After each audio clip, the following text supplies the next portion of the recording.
दोस्तों, अकबरुद्दीन अवैसी का वो जुमला 15 मिनट याद है, एक बार फिर से सुर्खियों में है। ये जुमला कोई नया नहीं है दोस्तों, बल्कि बरसों से वक्तन फवक्तन दोहराया जाता है। लेकिन सवाल यह है कि इस जुमले की कीमत कौन चुकाता है? क्या वो मुसलमान लीडर जो महफूज है, या वो मजलूम जो गरीब कमजोर मुसलमान जो गलियों बस्तियों और बाजारों में रहता है?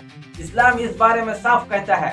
कुरान मजीद में अल्लाह ताला फरमाते हैं कि और लोगों से अच्छी बात कहो, एक दूसरे जगह आते हैं तो और गाली ना दो उनको जिन्हें वो अल्लाह के सिवा पुकारते हैं, कहीं वो भी अल्लाह ताला को नादानी में गाली ना देने लगे। यानी कोई ऐसी बात ना कहो जो दूसरों के दिलों में नफरत पैदा करे। शरीयत भी इस बारे में बिल्कुल इजाजत नहीं देता।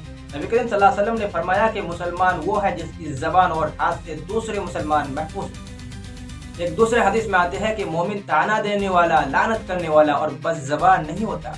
अब अगर ऐसी बात इस्तेमाल की जाती है जो नफरत को हवा दे, तो ना ये कुरान के मुताबिक है और ना हदीस के मुताबिक। फिर हमारे देश के आइन क्या कहता है? हिंदुस्तान का आइन हर शहरी को इजहार राय देने की इजाजत देता है, लेकिन साथ ही दफा 19 ये भी कहती है कि ये आज़ादी अवामी अमन और भाईचारे के खिलाफ नहीं इस्तेमाल की जा सकती। नफरत अंगेज तकारीर मजहबी जुर्म, मजहबी नफरत को फैलाना आईनी जुर्म है।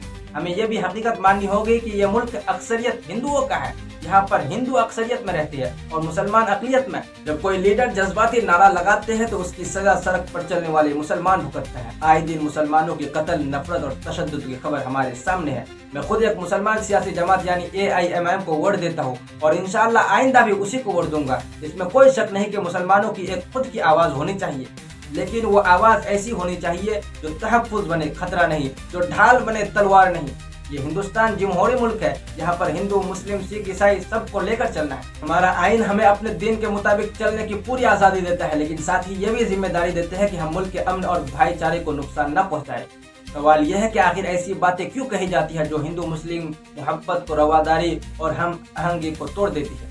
हमारी ऐसे लीडरों से गुजारिश है, खासतौर पर मुसलमानों के रहनुमाओं से, कि वो एक एक लफ्ज़ को तोल कर बोले, क्योंकि उनकी एक जुमले से कई सारे मुसलमानों को सजा भुगतनी पड़ती है। इस पर आपकी क्या राय है?